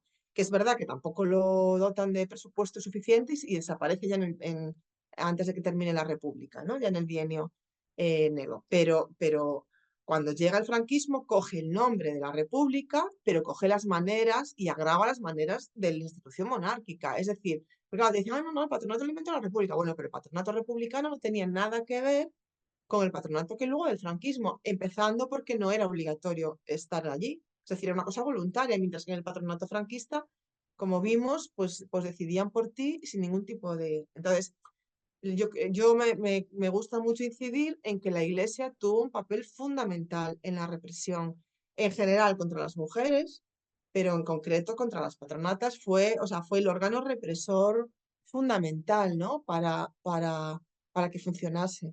Y creo que es importante porque además, también lo cuenta Consuelo, no sé si sabéis, que se acaba de estrenar hace un par de años o un año y pico, una película sobre la fundadora de las Oblatas, que la ponen como una persona, o sea, casi a santificar, que ayudaba mucho a las mujeres, y vosotros leéis cartas que escribió ella, y por ejemplo, tengo una aquí, ¿no? Dice, comer de rodillas ya no es nada. Las ha habido que han estado tendidas boca abajo todo el tiempo de la comida, brazos en cruz, besando los pies, arrastrando la lengua a lo largo del refectorio para que Dios les conceda perdón de los pecados de lengua y boca. Esa señora, fundadora de las Oblatas, está ahora beatificada en una película con Pastora Vega, Ruth Gabriel, con un elenco de primer orden, ¿no? Que Consuelo se puso en contacto con el director y le dijo, oye, no es así la cosa, ¿no?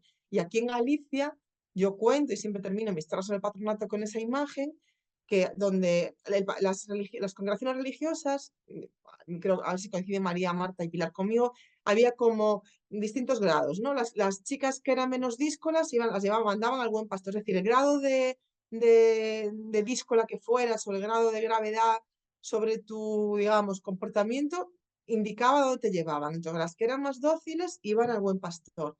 Las que se portaban un poco peor iban a las adoratrices. Y el grado máximo ya de corrección eran las oblatas, es decir, entre el grado represor, las oblatas eran las más. Bien, pues uno de los conventos de las oblatas estaba en Compostela, en Santiago, ¿no? Y yo este verano, haciendo ese trabajo, fui, que ahora hay un hotel bastante lujoso allí, entré, hay una cafetería y es un sitio bastante bonito, entré, me tomé un café allí y nada más entrar hay una pizarra que pone, que te cuenta la historia os lo puedo mandar la foto, te cuenta la historia, que tengo una foto de la pizarra, te cuenta la historia de la instalación y te pone, y durante unos años fue un convento, las Hermanas Oblatas, que se significaron por ser especialmente, pues eso, preocuparse especialmente del cuidado de las mujeres más desfavorecidas. Fueron una organización benéfica que, ¿no? Y eran, o sea, en el tema de represión contra las patronatas eran el top. Y hoy, o sea, yo no sé, hoy, 16 de abril, pero este verano esa pizarra estaba puesta en Compostela. Es decir, que todavía sigue esa idea de que eran unas monjas maravillosas, ¿no? Y bueno, y está claro que no es así para nada. Pero es verdad, Pilar, que tienes razón, o sea, que no llegué a entrar en el trato, no por ahorraros el disgusto, sino bueno, porque tampoco quería ahí dar un monólogo, ¿no? Pero efectivamente, y lo que tú comentas, ¿no? De las mujeres embarazadas, obligadas, eso, hay informes, informes incluso de visitadoras, es decir, de monjas que formaban parte del patronato, que visitan, creo que es Peña Grande, ¿no? Y que dicen, oye, aquí se está obligando a mujeres embarazadísimas a cargar pesos, a trabajar como esclavas, y esto no es bueno para sus bebés. A lo mejor con la intención de que el bebé que le iban a regalar luego a una familia franquista no se hiciese ningún daño. Tampoco te digo que fuese por el bien de las chicas, pero sí que hay informes diciendo que el trabajo, o sea, que el trato a las embarazadas y el trabajo esclavo que estaban llevando era terrible. Y luego ya la existencia de tanto de celdas de aislamiento, que era un horror, que yo me imagino que te sacan de tu casa, te meten en un sitio así, estás histérica y encima te meten en una celda de aislamiento porque estás histérica, ¿no?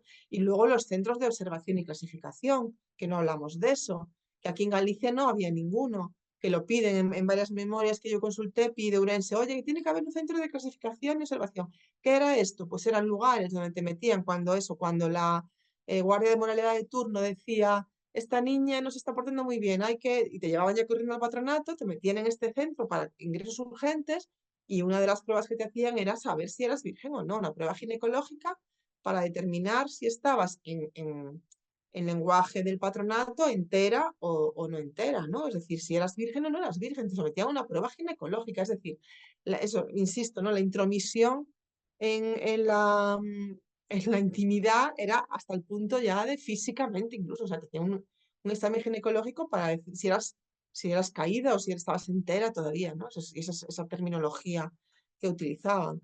Y esos centros existían y la mayor parte de la población no sabe nada de eso, ¿no? A ver, esto es, vamos, que tendríamos para hablar porque quedan un cuarto de hora y tenemos dos turnos, vamos, dos palabras pedidas, Consuelo y Sole, cuando queráis. Muchísimas gracias. Me parece que esto es un lujazo de conversatorio y el recorrido que ha ido cogiendo, que yo tenía algunas cosas, incluso algunas cosas que traía apuntadas, pero que se han ido desarrollando por la propia naturaleza y el discurrir del conversatorio.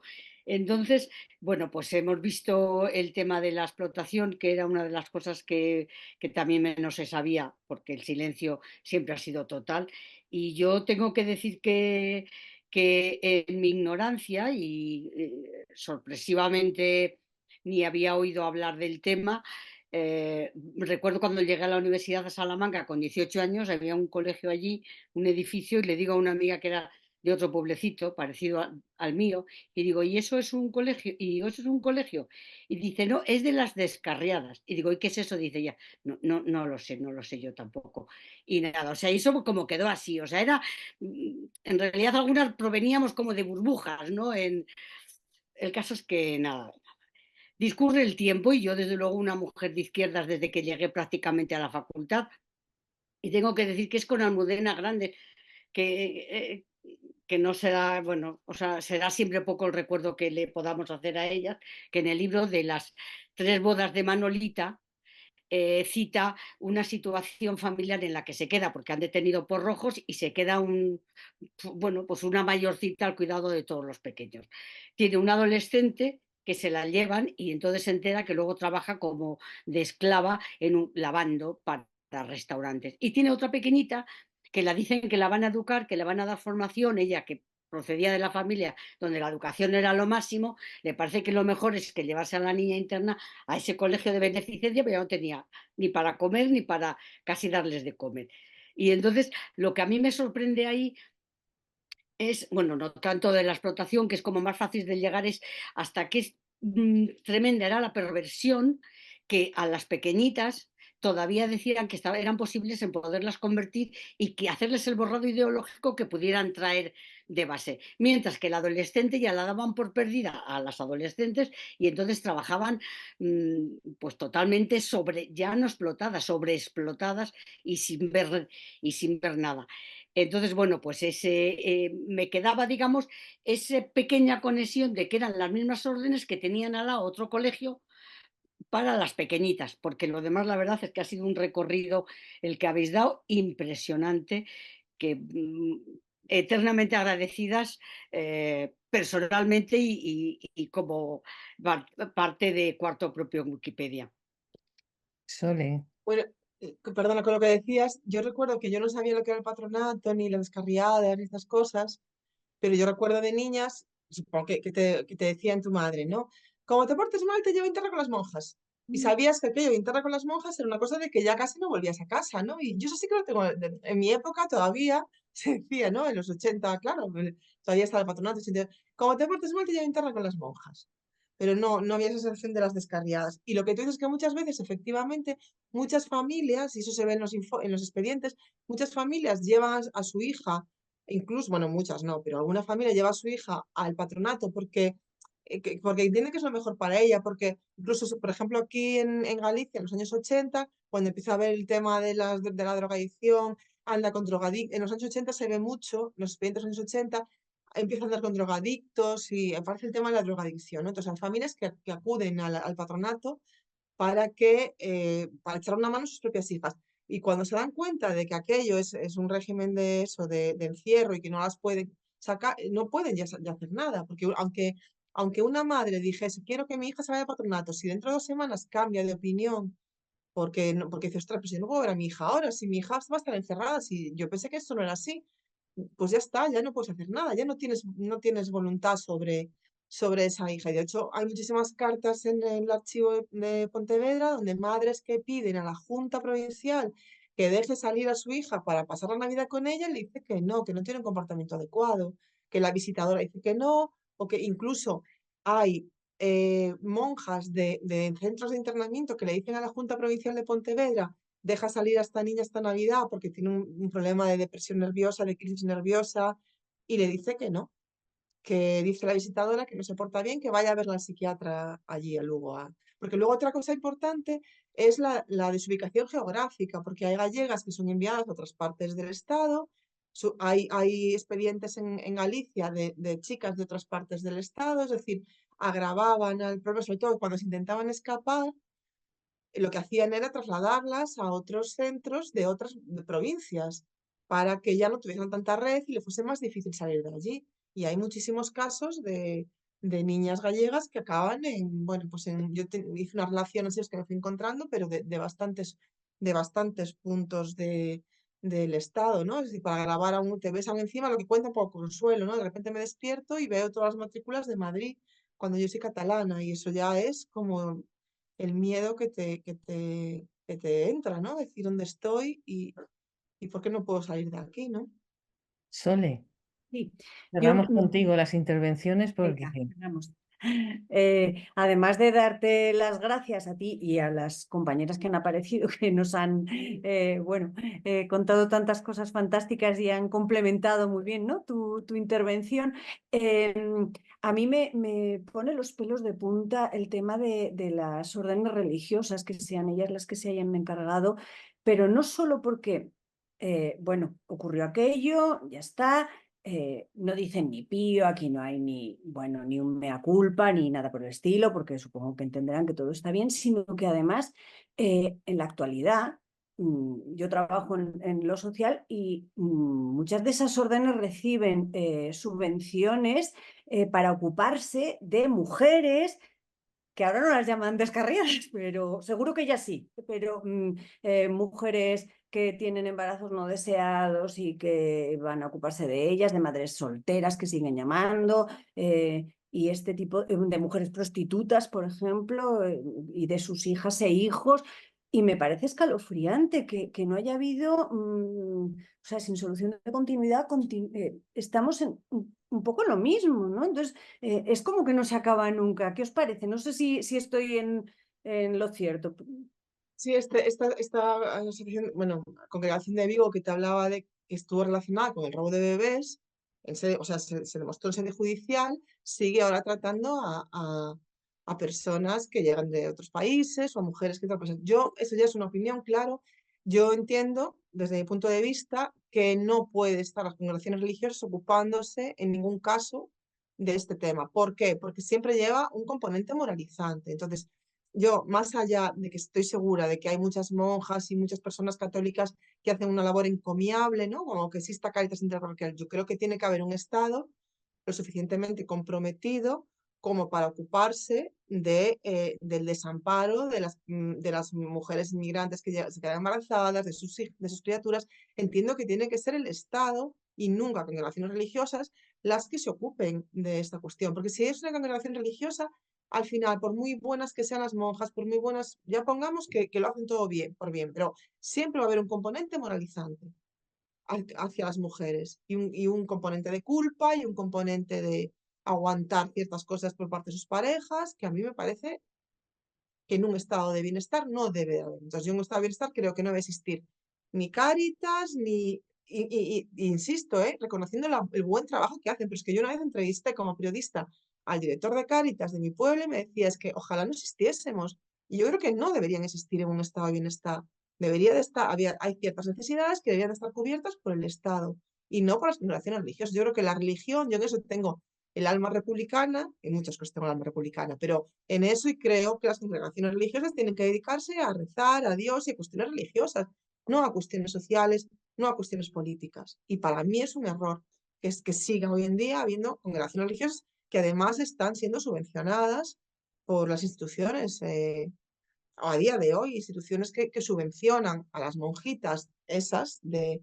Yo cuando estudié, cuando encontré este caso del robo de bebés en Vigo, esas mujeres siguen recibiendo siguen recibiendo dinero la Xunta de Galicia sigue mandándole dinero a las oblatas, aunque ya no existen en Ferrol monjas, la congregación, o sea, la actuación que ellas hacen ahora seglares, pero son las oblatas las que siguen cobrando y luego ellas le pagan a las seglares, pero siguen mandándole el dinero la Xunta de Galicia a la congregación religiosa de las oblatas, para que mantengan en Ferrol pues ese tipo de asistencia. Yo creo que no tiene que ser así, que la tiene que asumir directamente la administración, claro. bueno, llegado... Ah, vale, No, Pilar. iba simplemente a añadir que no solamente, por supuesto, reciben subvenciones, porque se han constituido como ONGs o tal, sino que hay dos reconocimientos que son muy llamativos. Estaba comprobando las fechas. Clara Campoamor, por ejemplo. A las hijas de la caridad y las adoratrices también tienen un reconocimiento de 2015. Varios, sí. Entonces, es también llamativo, es decir, nadie les ha exigido hacer al menos algún acto de reconocimiento de que hubo una violación sistemática de derechos humanos de esas personas a su cargo, sino que al contrario se les conceden reconocimientos por parte del propio Estado. Bueno, muchas gracias.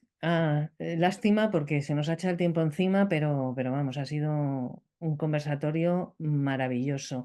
Y creo que hablo por mis compañeras que nos sentimos, o sea, súper satisfechas de que haya sido como la base para también generar una red que además tengo que decir que puede ir en muchas direcciones, como decía al principio, porque todo, o sea, para nosotras que editamos en Wikipedia, que también es un vehículo para difundir todo esto, el tener referencias como las vuestras, fiables, que podemos, o sea, que son estudios serios, y, o sea, son fundamentales. Entonces, si toda esta documentación, todo esto, lo intercambiamos y nutrimos Wikipedia, que es, o sea, es otro nivel, es otra forma bueno, de crear conciencia y de introducir contenidos que están invisibilizados, ¿no? Entonces, bueno, gracias.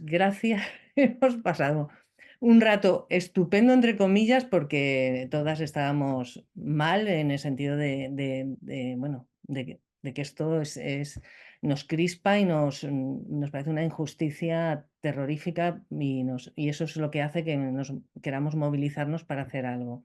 Así es que nada, cerramos ya. Gracias a vosotras otra vez por invitarme y bueno, fue un lujo conocer a Pilar, a María y a Marta y estoy muy agradecida porque ahora pues eso, estaré ahí, espero, me incorporaré a esa red y me parece que este tema es muy importante y entonces si podemos hacer red es estupendo. Así que Mónica, sobre todo, muchísimas gracias por contactar conmigo y gracias a todas, fue un placer y ya aquí me tenéis para todo lo que ha sido un lujo necesitéis. tenerte. Gracias. Sí, ha sido maravilloso. Gracias, Pilar, que tenías que haber estado en este cartel. Y Marta y María también. En la próxima. Ah, Oye, gracias. una cuña publicitaria, que si os animáis a editar en Wikipedia, todas nosotras, ninguna de nosotras teníamos ni idea. Empezamos juntas, aprendimos juntas. Entonces, online, presencial, es muy sencillo y juntas aprendemos muy bien y nos lo pasamos divinamente. Con lo cual, os animo a que, si queréis, aquí estamos también, a vuestra disposición. Si no lo hacéis, además os daremos la lata para que nos deis información y podamos ampliar todas las entradas de Wikipedia. Amenazamos. Hola, Rosa. Mira. Bonita, linda. Pues gracias a Rosa, que me invitó a aquel ya conté antes que la primera vez que escuché hablar del patronato fue en una charla que tú coordinabas y que Jung habló de él. Así que gracias, Rosa, y gracias a todas, de verdad. Y eso, tenéis casa en Pontevedra, cuando queráis. Pero tomamos la palabra, ¿eh? Venga. Gracias. Un beso. Adiós.